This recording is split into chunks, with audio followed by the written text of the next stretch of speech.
Hello everybody, welcome back to Cure for the Common Game. This is day number 82 of 100 Days of EDH. Yeah, I think I kind of like that sound. Anyway, today we're going to look at what Betrayers of Kamigawa gave Commander. It came out in January of 2005. It had 165 cards, 55 each, rare, uncommon, and common. So let's get into it. Now, this was the first expansion to Champions of Kamigawa, which had the huge legendary theme, which did amazing things for our format. And it gave us Day of Destiny, enchantment that gives all legendary creatures +2/+2. So they did something similar to the, well, not similar, kind of in the same play space with the white creature that gave your commander creatures +2/+2. But anyway, this is... it's the decks that want it bad. Captain Cisse wants it. Shoot, there's a lot of decks that actually want it. Final Judgment. Exile all creatures. 6 mana sorcery. That's, you absolutely positively want them gone forever. You cast your Final Judgment. I use Final Judgment in a lot of decks where creatureless decks. So it has its own set of advantages there. Orochi Dust Drinker. 2 generic white for a 2/2. Lands don't untap during their controller's untap step. At the beginning of each player's untap, they can untap 1 land. Now, just this sitting in the command zone will make you a target. It really will. And there are ways to build and abuse both of those abilities. And it is absolutely... Now, you get an untapped step. Your lands just don't. So, if you are playing Orochi in the 99 and, say, have a Seedborn in a 2-color deck, that's abusable. Kentaro the Smiling Cat. A generic and a white for a 2/1 legendary human samurai has Bushido 1. So we continue the theme of samurai and obviously having to Bushido. And you can pay X rather than pay the mana cost for samurai spells you play where X is the CMC. This allows you to, at first it doesn't seem like much because, but it allows you to, skip mana cost effectively use your mana as though it were mana of any color to cast Samurai. However, if Kentaro is our commander, we're kind of limited to just mono white anyway, so we're going to have white mana. Therefore, I guess we could totally do the ramp thing with, Soul Ring and Thran Dynamo and stuff like that, and ramp out the big commanders, or the big samurai. I don't know. Not exactly certain how I'm going to build Kentaro yet. Opal Eye. Generic white for a 1/4 legendary Fox Samurai. That's what I'm talking about. Bushido 1 and Defender. You can tap Opal Eye. The next time a source of your choice would deal damage this turn, that damage is instead dealt to this guy. So, and then for 2 mana, you prevent the next 1 damage. So you can, crazy damage redirection. And that may be where I go with Opal Eye. A Yobi who split the heavens. Now, I built this one some time ago. 7 mana, 3/6 Flying Spirit. It's a legend, Whenever you play a Spirit or Arcane spell, you get a 3/3 white spirit token. Now, okay, with the history of spirits and arcane spells kind of having this stigma around them because they cost too much, if you staple on get a 3/3 flyer to all of them, that's pretty good value. And I had a ton. By the way, they actually made a token for this for Magic Online only. Another one of those cards that I don't think they have an actual token for, so those token packs, Wizards, get on it. There's a market for it.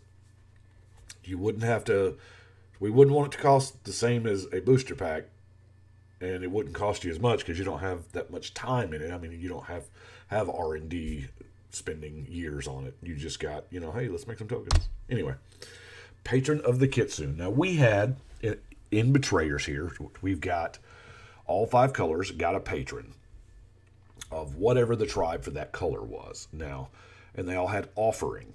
Now, this has fox offering. Now, typically there are not a lot of foxes. We don't really think of foxes being a supported tribe. But what offering does is you may play this card at any time you can play an instant by sacrificing a fox and paying the difference in mana cost between this and the sacrificed fox. Of course, mana includes color. Whenever a creature attacks, you may gain 1 life. That's solid. Whenever a creature attacks, not attacks you, but in our multiplayer format, creatures attack, a lot. So, and as far as the fox offering part, am I building tribal foxes with this guy? It's me, probably. Yamji who bars the way. 5 generic, white for a 4/4 legendary spirit. Got a lot of spirits, Tribal spirits is a huge thing. You want to build spirits on hard mode? Try to use no cards from Kamigawa block. Anyway, whenever another legendary permanent other than this card is put into a graveyard from play, return it to its owner's hand. So, the creatures that sacrifice themselves to do something or what have you, yeah, pretty neat with Yamji. Chizai, Heart of the Oceans. 4 mana, 4/4 flyer is not bad, right? But at the beginning of your upkeep, you sacrifice it unless you remove a counter from a permanent you control. Did this deck a couple months ago. It rotates around taking counters off a permanent you control. Now, most of the time, we're obsessed with putting more counters on. So you got to think in reverse and think about cards that come in with counters that you can take off. Obviously, I play with Dark Depths, We got ninjas. I believe ninjas were relegated to blue and black. It's the first time we've ever actually had the creature type ninja. They did all sorts of races of them, humans and rats and whatever. But ninjas have ninjutsu. It's an ability that he's a 5 mana 3/4 first with ninjutsu. And you can return an unblocked attacker you control to your hand to put this card into play, tapped and attacking when you pay its ninjutsu cost. So, I don't know. See, I've always been my first thought was, I could just play an Ornithopter? And, yeah, but there are other, how the problem with the legendary ninjas is just the way ninjutsu is worded. It says put this card into play from your hand, so it doesn't work from the command zone. They would fix that later in C18 when they made that one, but to give us an actual ninja, a 2-color ninja commander. But anyway, he does have the ability to, whenever it deals combat damage to a player, you may search your library for a ninja. You tutor a ninja, and then you make ninjas unblockable. So this is really, really effective. Now, this will be mono blue tribal ninjas most of the time. Kira, the Great Glass Spinner, generic blue for a 2/2 flying spirit legend. Creatures you control have, whenever this creature becomes the target of a spell or ability for the first time in a turn, counter that spell or ability. Now, I like to use this with, Arcane Laboratory, where everybody can only play 1 spell per turn. Kira ain't dying, folks. Patron of the Moon. Now, Moonfolk offered, because y'all remember all those Moonfolks from yesterday's Champions of Kamigawa review. If you haven't watched that yet, go watch it. It's like the second longest one I've ever done, right behind Dominaria. So 5 generic blue for a 5/4 flying Moonfolk offering, so you can sacrifice your Moonfolk. And you spend a mana colon, put up to 2 land cards from your hand into play. Well, if you remember, the Moonfolk, as part of their activation for all their various abilities, it required you to put lands in your hand. Now, I do have Patron of the Moon built. It is a mono blue landfall deck. Yeah, I was particularly happy with that one. Reduce to Dreams. That's a sorcery for 5, you know. Return all artifacts and enchantments to their owner's hands, which, here again, every time they print another artifact or enchantment that matters, this card does get a little better. Sway of the Stars. Let's read it so we can understand why this card's banned. 10 mana sorcery, which you would think would be fine, you know. Each player shuffles his or her hand, graveyard, and permanents into their library, draws 7 cards, and each player's life total becomes 7. We sit down to play fun games, and most of the time that's what our intentions are. Now, everybody's definition of fun is different, and I can get down with that. And this card is fun to some folks. But to have a 10 mana price tag on this, so this is obviously getting played late game where somebody has established a board presence and somebody else has not, and the game has gone back and forth, and to erase it all, let's start over, except now we're at 7 once more with feeling this time. Tomorrow, Azami's Familiar is one of my favorite mono blue commanders. Tomorrow is deck number 11. I have not updated it, so I think it's still actually the original video I did way back over 2 years ago. I was a little more primitive back then, and I probably need to just go back and update those videos. I know half of those decks I need to update anyway. But tomorrow is an absolutely amazing card. 1/5 for 6, Legendary Spirit. If you would draw a card, you look at the top 3 cards of your library instead. Put one of those cards into your hand and the rest on the bottom of your library in any order. This is a replacement effect. It uses that word instead.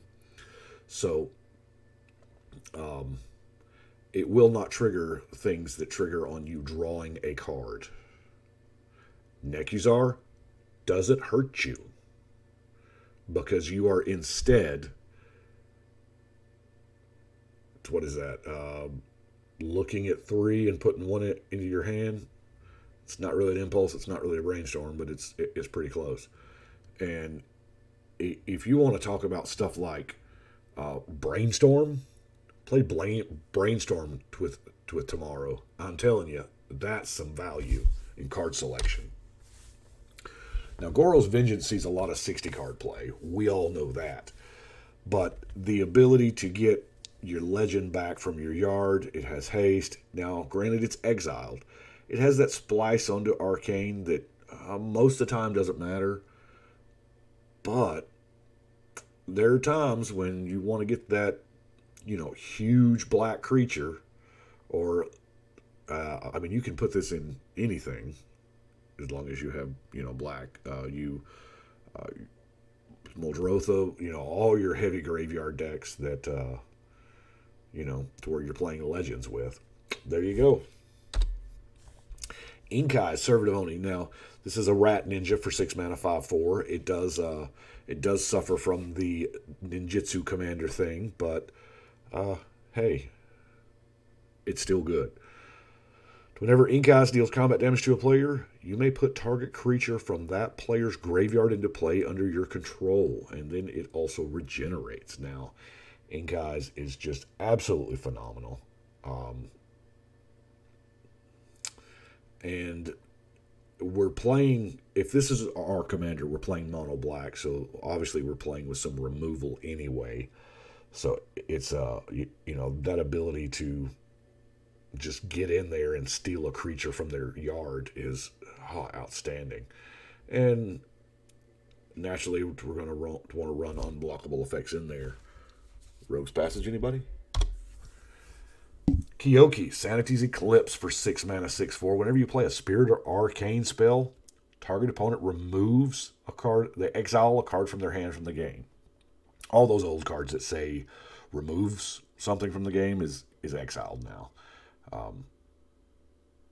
But this is a Demon Spirit, so you could actually play this in like New Rakdos or some Liliana variant or what have you. But playing a spirit or arcane spell, that's probably what we're going to be doing, is trying to abuse this exiling card from people's hands. Patron of the Nezumi. It's got Rat Offering. 7 mana, 6/6. And whenever a permanent is put into an opponent's graveyard, that player loses a life. So, here again, this is your commander. You're playing mono black, so it's we're probably got some removal going. But it's got to be a permanent, so it's not like you can make them discard. It's got to be a permanent that goes to the yard, so we've got to have mass amounts of removal. Shirei. Now, I know Aaron Campbell talks about this quite a bit on Magic Mike's. 5 mana for a 2/2 legendary spirit. Whenever a creature with power 1 or less is put into your graveyard from play, you may return it to play under your control at end of turn if Shirei is still in play. Now, this seems outstanding, especially with, I don't know,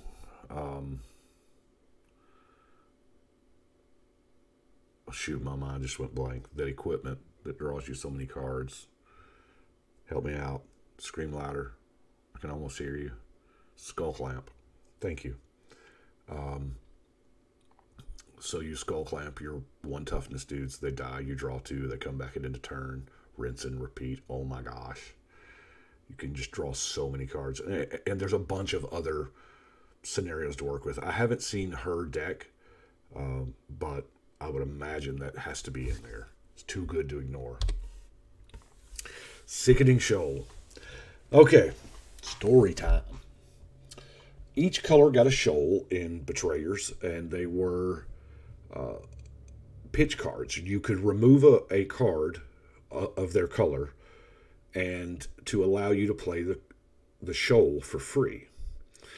And whatever card you removed kind of set the values for the shoal. Now, I want y'all to remember Sickening Shoal. We'll come back to it. Toshiro Umezawa. Yeah, just like the JIT. A generic black for a 2/2 human samurai legend. It's got Bushido 1. Whenever a creature an opponent controls is put into any graveyard from play, you may play target instant in your graveyard. If that card will be put in your graveyard this turn, exile it, of course. So you get a second use of your instance when things die. When a creature an opponent controls die. So more than likely your instants are going to be, removal spells anyway. So you get a double punch for your card slot with this commander.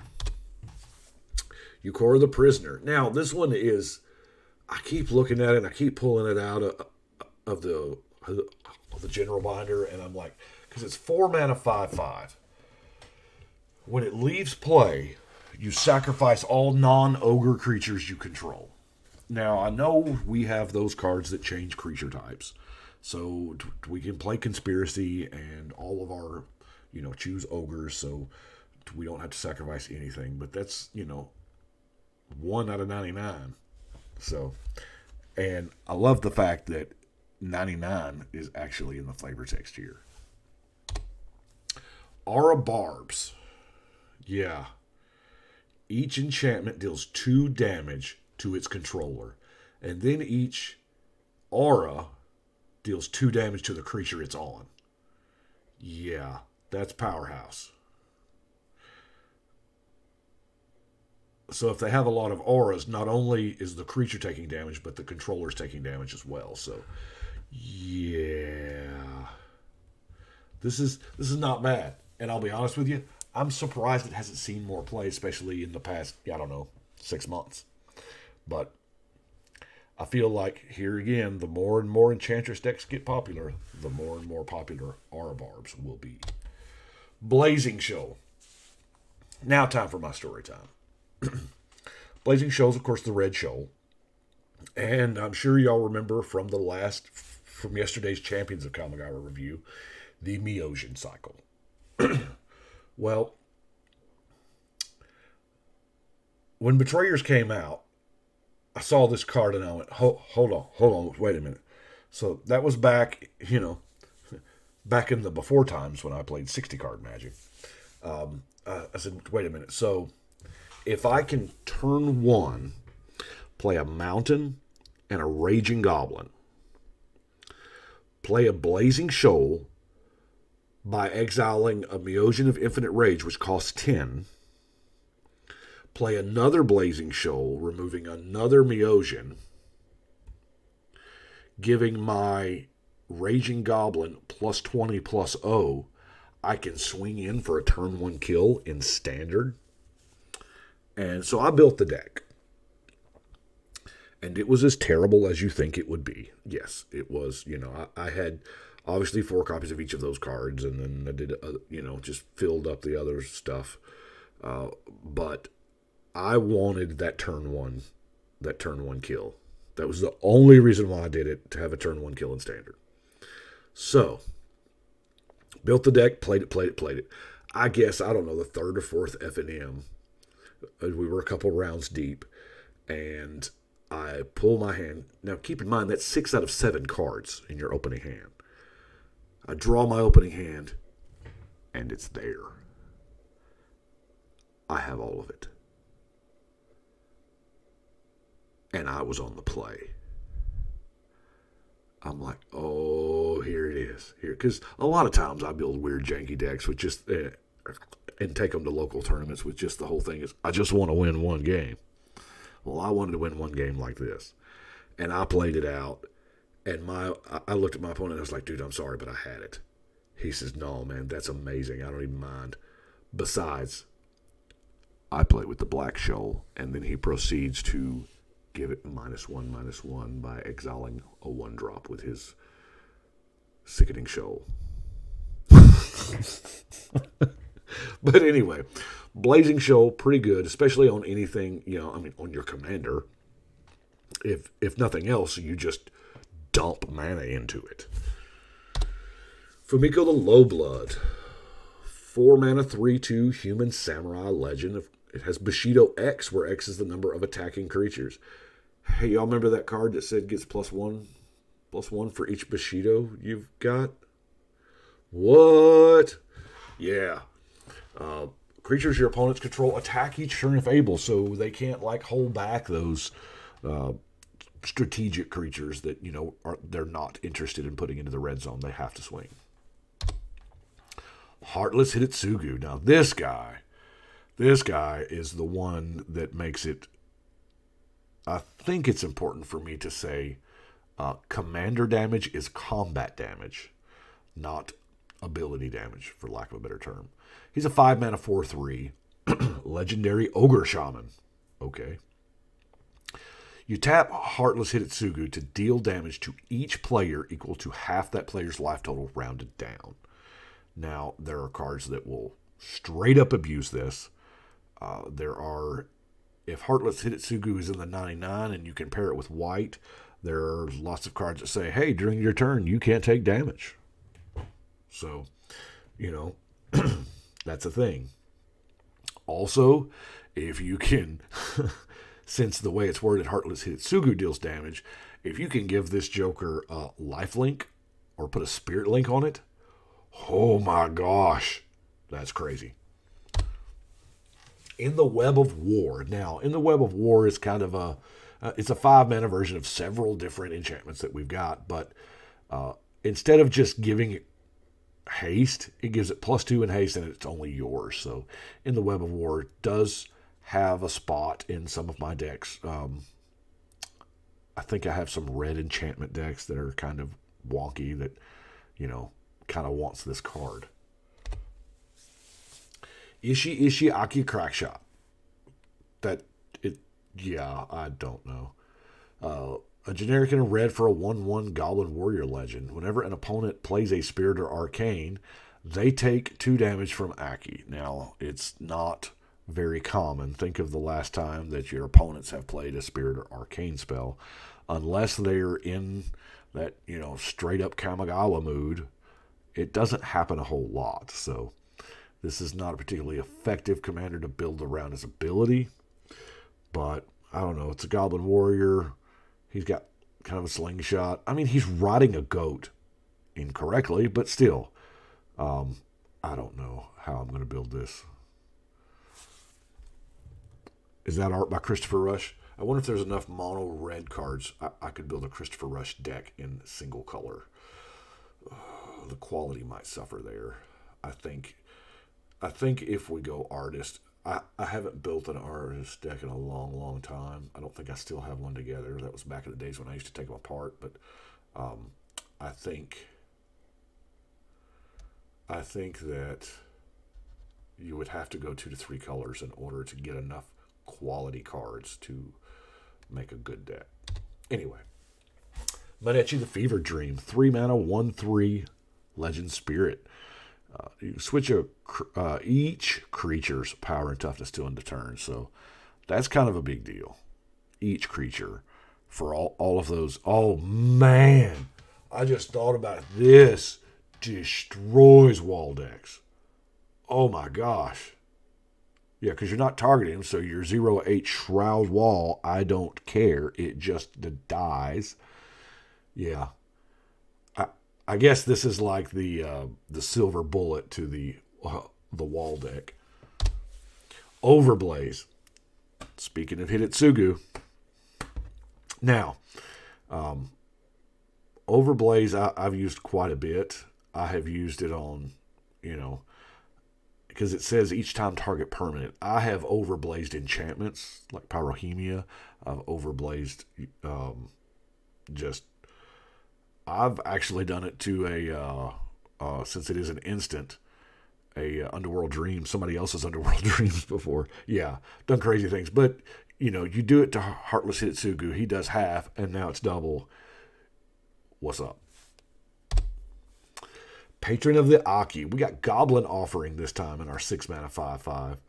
And whenever it attacks, creatures you control get +2/+0. So this is actually a pretty decent Goblin aggro commander. Now, most of the time we play Goblins, yeah, we do probably play Goblin aggro, but there are a lot of like Goblin combo and Infinite Goblin token type decks. But this kind of is more of a, you know, an Anthem thing. Twist Allegiance, 7 mana sorcery. It's got to win you the game, right? You and target opponent each gain control of all creatures other controls until end of turn. Untap them, they gain haste. Oh, wait, it does win you the game. So more than likely, you're going to be playing this when you have no creatures and your opponent has a presence. And hopefully you have a way to, after you know, throw them all into the red zone, hopefully you have a way to sack them all so you don't have to give them back. Enshrine Memories. X and a green for a sorcery. Reveal the top X cards of your library. Put all creature cards revealed this way into your hand, the rest on the bottom. So in creature-heavy decks, now I am using some non-creature spells in Nikya because I have built into the deck so many ways to bounce Nikya if I need to in those colors. So I can play, you know, one of my 5 or 6 non-creature cards. But this seems like a good fit for that deck. Maybe even Rukthar, or if you're, heck, it's any kind of green tribe, you know, as long as it ain't saplings. But Izal the Enlightened Bushi. We got another human samurai this time, only it's green for a 2/1. Can't be countered, has Bushido 2, and you can spend 2 to regenerate target samurai. Now, the number of green samurai are even smaller. So this pretty much says 2 mana regenerate himself. I mean, there are others, don't get me wrong, but there's not enough where you can build a tribal samurai in mono green. So we're going to have something else to help filling out the deck. Iwamori of the Open Fist. Now this, I don't understand at all. Maybe it's just my Tennessee showing, but an open fist. Fist, by definition, is a closed. But anyway, maybe I'm splitting hairs. 4 mana for a 5/5 trample, right? Yeah. It comes into play. Each opponent may put a legendary creature card from his or her hand into play. You know what? That's not that big of a drawback. Yeah, it'll happen sometimes, and sometimes you'll get owned by, your worst case scenario. But most of the time, this is not that big a deal. This is, this is 5/5 trample for 4 mana. Proof right here. If they had put this in Arabian Nights, it would be a gajillion dollars and not whatever pennies that this card is worth. So, I don't know. Seems like I would want to go commander damage route with this guy, since he's already he's cheap. His power is more than his CMC, and he has trample inherently. So that kind of, maybe this is the giant growth commander that I've been looking for, because the giant growth style cards don't get played a lot in commander. So naturally, because of that, I was like, let's build a deck of all the giant growth types. I just couldn't find the commander. This may be the one. Kodama of the Center Tree. Last set we had North and South, and now we've got Center.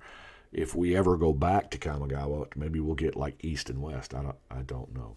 So for 5 mana, we get this legendary spirit. Its power and toughness are each equal to the number of spirits you control. Okay. And then it has Soul Shift X, where X is the number of spirits you control. Okay, so we're playing mono green spirits here. Can't be that bad, right? Patron of the Orochi. Now, 8 mana. 8. But it is a 7/7 with Snake Offering, so you can discount that some. You play a big 4, 5, 6 casting cost Snake, and then you're able to play this the next turn. Kind of put that mana on layaway, if you will. Tap to untap all forest and all green creatures. Not just yours, all of them. All forest, all green creatures. And this has played this ability only once each turn, because I'm sure they were smart enough by then to know that, well, we're just going to keep untapping it and just keep doing it. Especially since green has the ability to untap other creatures like that. It would be infinite mana, infinite all the things. So they had to put that last line on there. But the ability to get a double use out of all your lands and creatures, not bad. Sakiko, Mother of Summer. Now, for 6 mana, we get a 3/3 legendary Snake Shaman. Whenever a creature you control deals combat damage to a player, add that much green mana to your pool. Mana burn doesn't exist anymore. Until end of turn, it doesn't go away. Until end of turn. Now, at end of turn, it will go away, but once you roll through the phases and steps, it doesn't,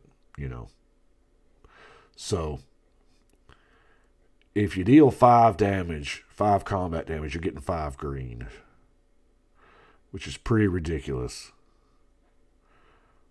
Why does Comedian Colossus come to mind? Shizuko, Caller of Autumn. Here again, like I said, I think there are a couple of different tribes or families of the legendary snakes in Kamigawa. I'm not entirely certain. For all of your...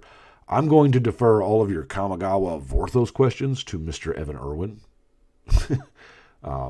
At, what is that? Mr. Orange on Twitter. But Shizuko's, 3 mana, 2/3. At the beginning of each player's upkeep, they get triple green. Until end of turn, it doesn't empty. Hey, so you get triple green. Everybody gets triple green every turn. So it's kind of that Eladamri's Vineyard type feel, Suzuki Summons is nuts. Oh my gosh, this is good. If you're ever planning on Tribal Snakes, this is the first card you need.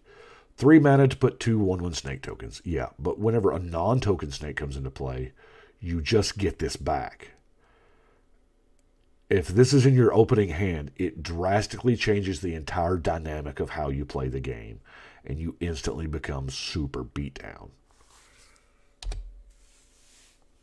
Genju of the Realm. Now, there was a Genju for every color. I didn't really cover them because in Commander, they're not that. They were auras that enchanted lands. They were one per each color, and they did a thing that's kind of indicative of the land. It turned into a creature. You spend some mana, activated it, returned it to a creature. But this one I want to talk about because I think this may be the only legendary enchant land that exists in Magic. And for 2 mana, it becomes a legendary 8/12 spirit creature with trample. And whenever the land is put into a graveyard, you may return this from the graveyard to your hand. All the Genjus had that ability. And of course, this was WUBRG mana. I don't know. Now, it's 5-color identity. I have often thought there aren't that many 5-color commanders. And the ones that they've made lately are very linear, where you want to do a certain thing. So I've always wanted to build a 5-color commander deck with all of the WUBRG cards I could find. All the ones that just cost WUBRG. I don't know. That would probably be terrible. Mirror Gallery. Oh, man. I'll tell you, this card is a build-around. This was the first time that we had, in quotes, legend rule mentioned on a card. And I think it maybe one... Well, no, the Brothers one did. But the ability to ignore it, and I love the fact that all the paintings on the wall are of her doing what she's actually doing right there. Is that Moloku? I don't know. But yeah, definitely ways to abuse this. All of those, more times than not, it finds its way into like blue decks for cloning type things, so where you can have multiple copies of your broken commander or whatever. Orb of Dreams. Now, this is the one I played with Masako the Humorless, that all permanents come into play tapped. And, of course, if we have that amulet, it's fun. That which was taken. Now, this is a big story point in the story. I can't tell you what that is. There's speculation this is a baby that got stolen. I have no clue. I don't know. I just know that it's a 5-mana legendary artifact that passes out divinity counters. Now, who is that? Skullbriar, that was several years ago in the Commander, 4 or 5 years ago. And Skullbriar keeps the counters that are on him. I think he gives himself 1/1 counters or something, but he keeps the counters on him as he passes from zone to zone, unless it's in the graveyard of the hand. So if he moves to exile, he keeps his +1 counters, or his counters. And if he moves to the graveyard, he keeps the counters. If he moves to the command zone, he keeps the counters. Now, the way Skullbriar is worded is that it's just counters of any type. A lot of people just automatically gravitate toward 1/1 counters. But you know what? You can put a divinity counter on him, and he'll be indestructible, even when you cast him again. Yeah. Umzawa's Jit, or Jite, just depending. This may be the most broken equipment ever made. And here again, it suffered from, they did last-minute changes. I don't exactly know what the last-minute changes were. I just know they made a few last-minute changes to the card in an attempt to power it down and accidentally made it better.